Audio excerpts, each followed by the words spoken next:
Welcome back. You're still tuned in to Salam Media.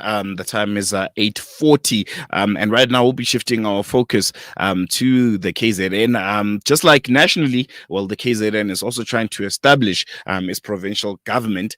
This is after the ANC not only lost its majority in the province, but it did so also nationally. In the KZN, it garnered almost 16.99% share of the vote, and was even below the IFP's 18.07% of the vote. And the DA, well, they came forth, and it was with 13.36% of the vote, while the EFF got only 2.26%. Well, this left a big quagmire about the formation of a new government in the KZN. And news coming out is that the MK has reached an agreement with the NFP to govern together in KZN with the help of the EFF. This has emerged following a meeting between MK party leader Jacob Zuma and NFP counterpart Ivan Barnes on Wednesday. According to insiders from both parties, the two party leaders agreed that the NFP would back MK party, which got the most votes in the province, but fell short of outright majority. And they were also backing on the EFF, which has publicly come out saying it will work with MK party in the province. The three parties will make up to 40 seats in that provincial legislature. To help us dissect all of this is Sandile Swana, is a political analyst and a governance analyst. Bab Swana, good morning. Welcome to Salam Media, and thank you so much for joining us. Thank you so much, Sabelo, and also good morning to the listeners of Salam Media. Thank you. Thank you so much for giving us your time. Start by giving us an overview, of this supposed coalition agreement between the MK party and the NFP and the EFF in KZN. What does this look like? What does it comprise of from the way that you're seeing things? Well, the most important thing about it is that it doesn't give them an outright victory. It takes them to 40 seats and it takes the other side to 40 seats. So it creates a stalemate,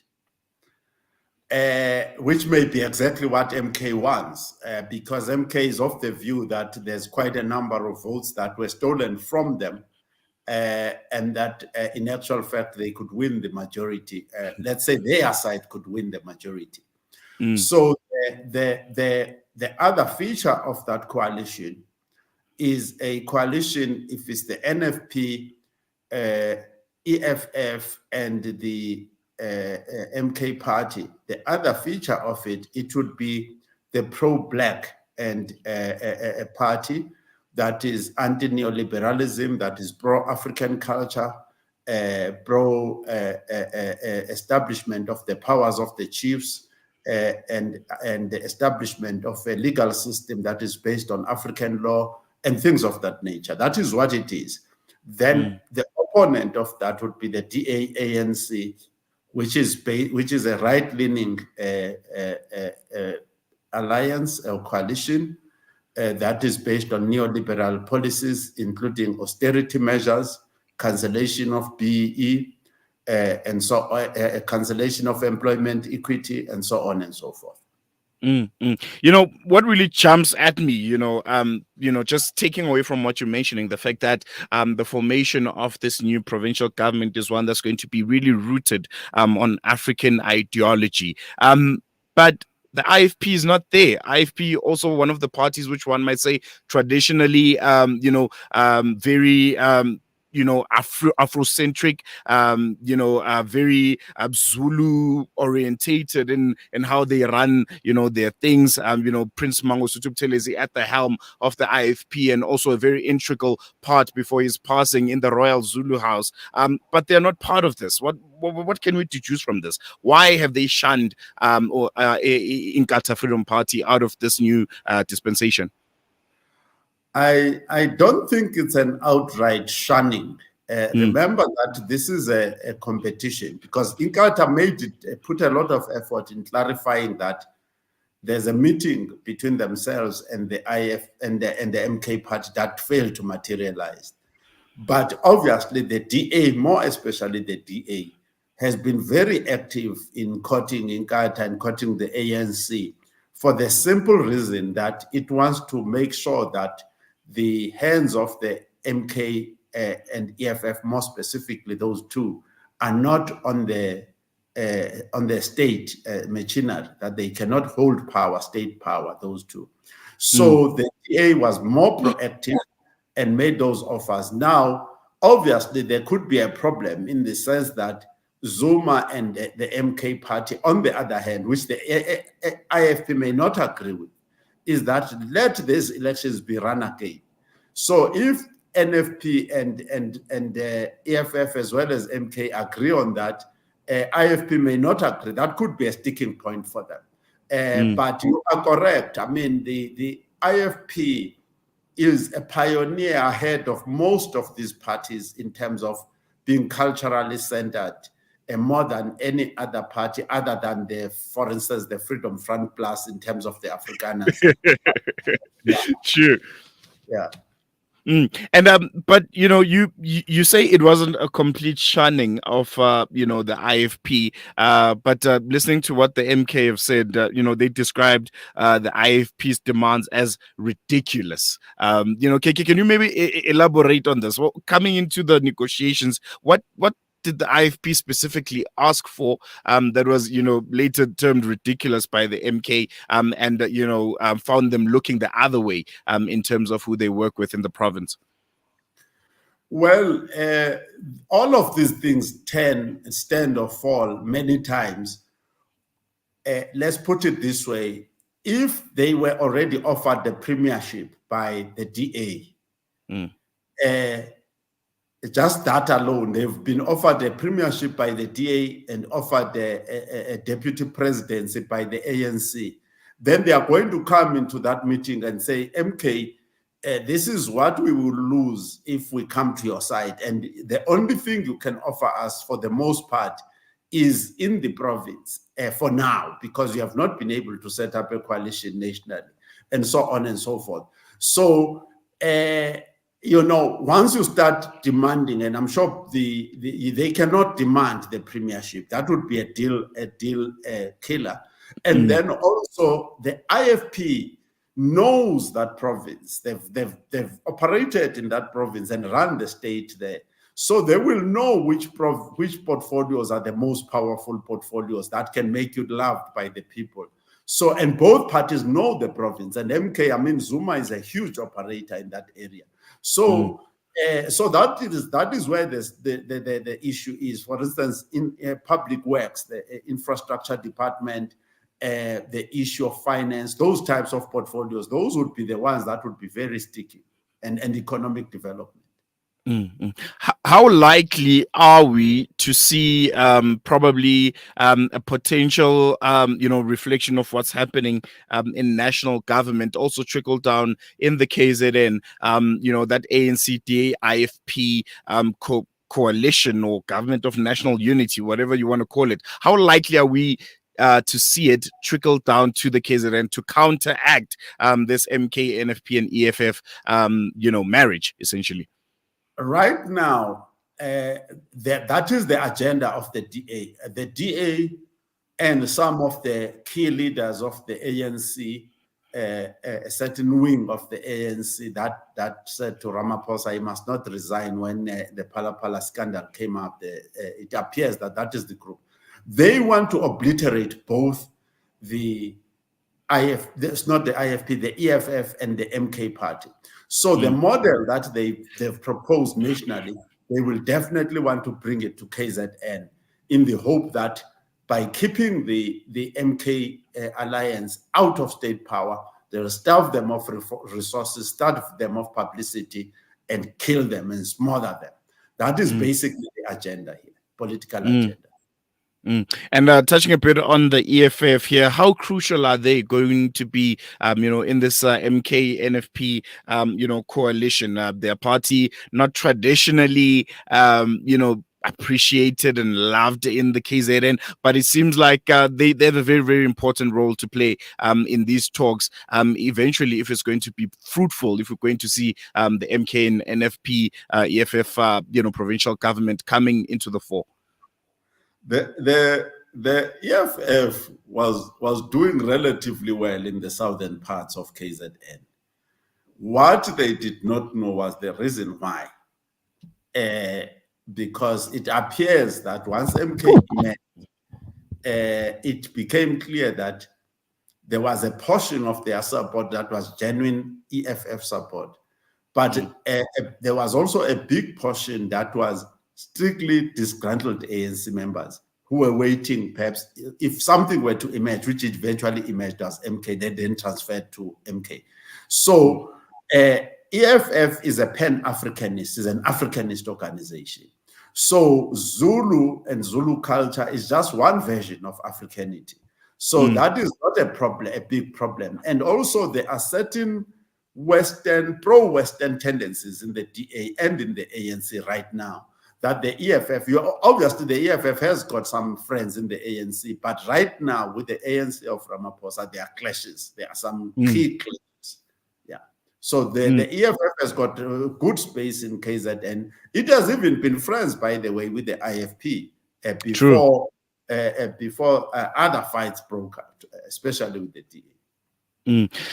We know, I mean, it's an open secret. We know that there are some members within the African National Congress who are very, very, disgruntled with the fact that there's going to be at national level, that ANC, DA, IFP coalition.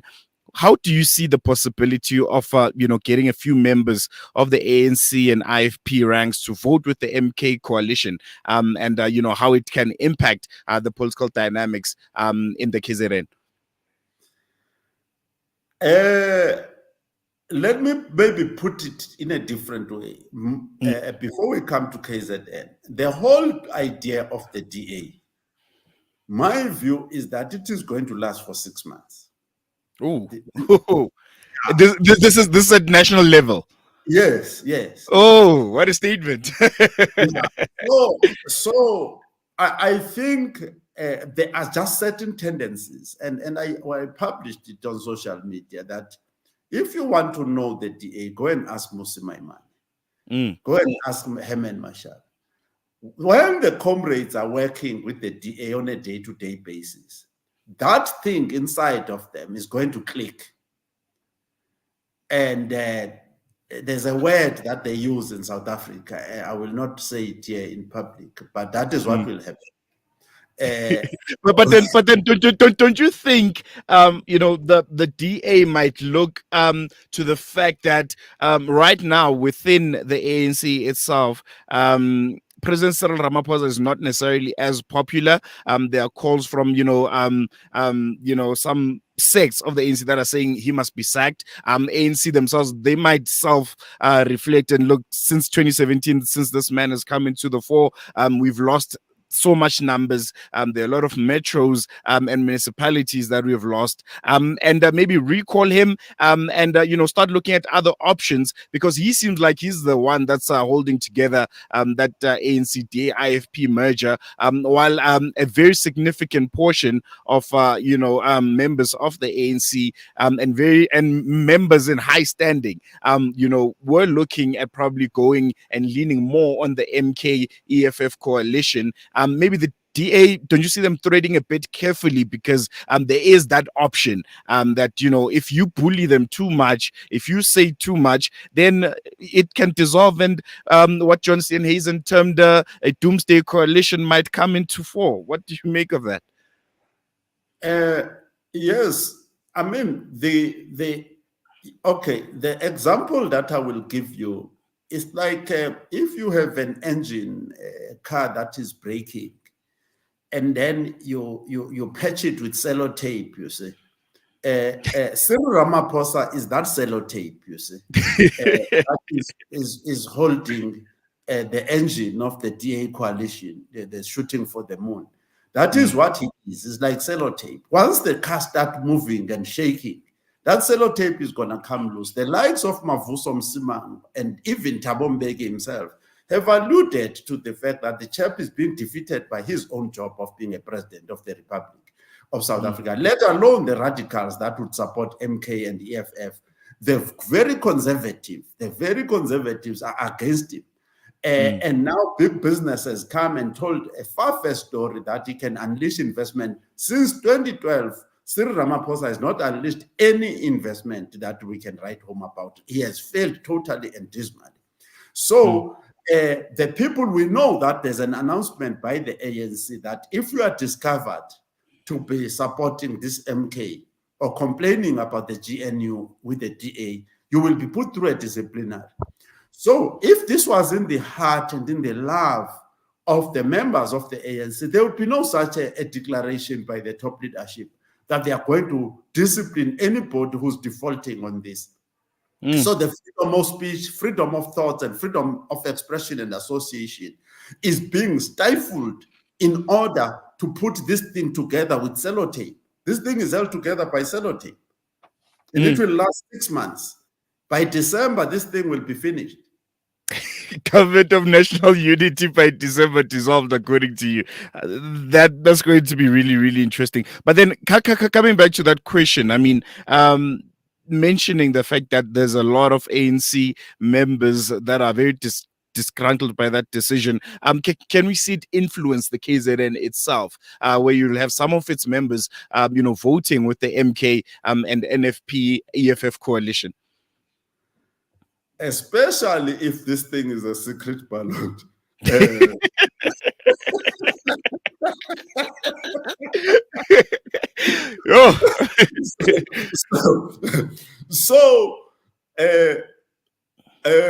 reason, let me put it to you differently, really. Those of us who are in the liberation struggles, unfortunately, and the younger generation will criticize us always for this, is that there is a certain type of loyalty to certain things.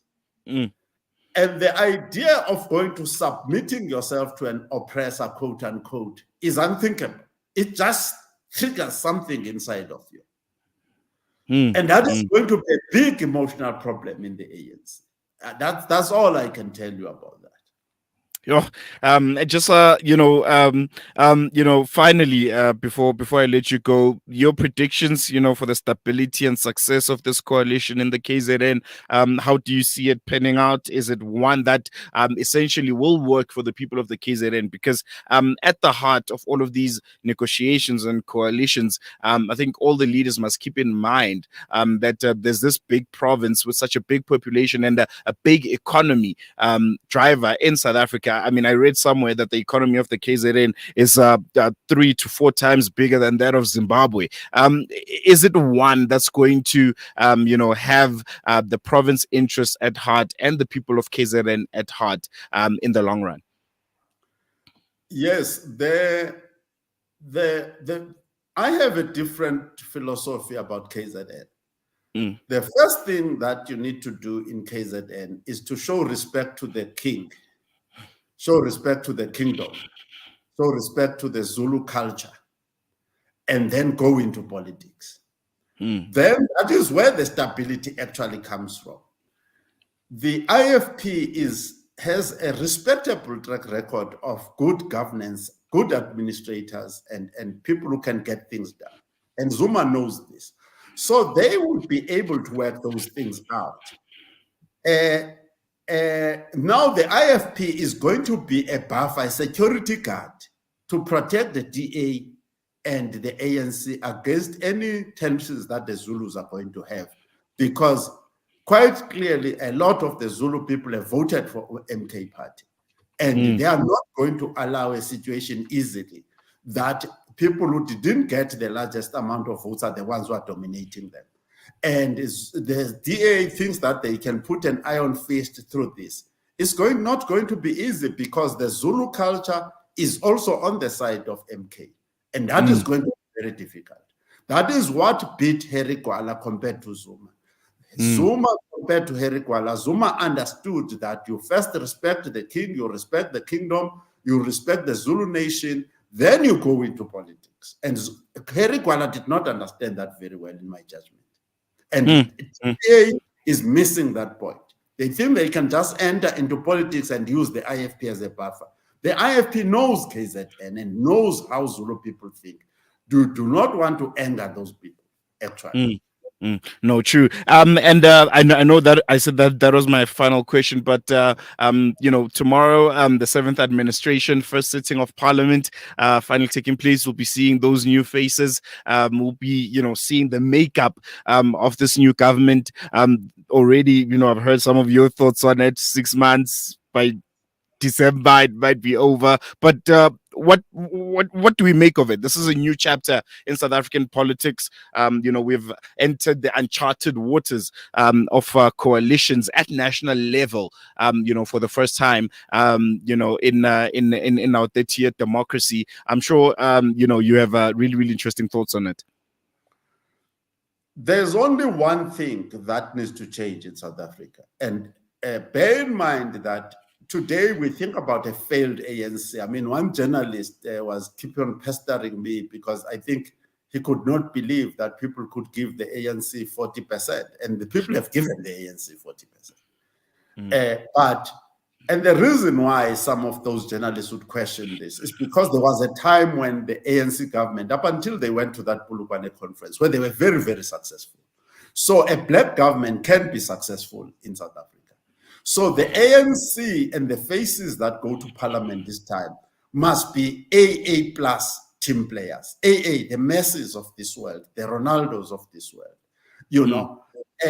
and some of the names that have been put forward, these are guys who should be playing for the G team, the F team, the J team, not the A team. And that is where the problem is going to come from. So, not even the B team, Prof. No. These are finished, man. These are non-entities. Not even reserves. No. Wow. Okay. As you were, Prof. So that the biggest risk in this whole thing is the ANC itself. And what is the risk about it? Incompetence and corruption. So for as long as they continue to put these useless people there, and we know these people, we know, we can name them, that this one is totally unfit, And some of them, you interface with them and you see that this person should not be here at all. And the role of the Democratic Alliance themselves? You see, the role of the Democratic Alliance, the relationship between the ANC and the Democratic Alliance is like a relationship between a drug addict, the ANC being a drug addict, addicted to incompetence, non-performance, and corruption. And now they've gone to the drug rehabilitation center, which is the DA. So the DA is now the matron over the ANC, trying to get it out of these habits. Right? And that is the problem. That is going to be the problem as to now, how do you enforce these disciplines with these wild, uncontrollable people? Really, really interesting times ahead, Mr. Swana. Thank you so much for joining us and breaking it to us really, really well. I thoroughly enjoyed the conversation, and I'm pretty sure, as these issues and these coalitions, progress, we'll be giving you a shout and try to make sense out of all of them. But we're going to leave it here for now. Thank you so much. Thank you. There you have it there, Sandile Swana, painting a very, very bleak picture of what we consider the government of national unity. He's saying it won't even last until Christmas, saying that by Christmas this thing would have been dissolved. But very, very interesting points that he's making out in the KZN. The fact that, what we are seeing at national really not reflecting what we are seeing, at a provincial level in the KZN, the MK and EFF and NFP uniting to govern the KZN, but they're also saying they're very wary of the IFP because of who they're currently working with in national government. So it's going to be really, really interesting times. As I mentioned before, I'll be in Cape Town tomorrow for that first sitting of government, of parliament, and also the swearing in of the different MPs and also of the president. So you should be, logged into Salam Media to get the latest out of Cape Town. We're going to take a quick break, and then we'll be taking the news with Syed Jedward. Salam Media News, what you need to know, when you need to know, and how you need to know it. See you after this.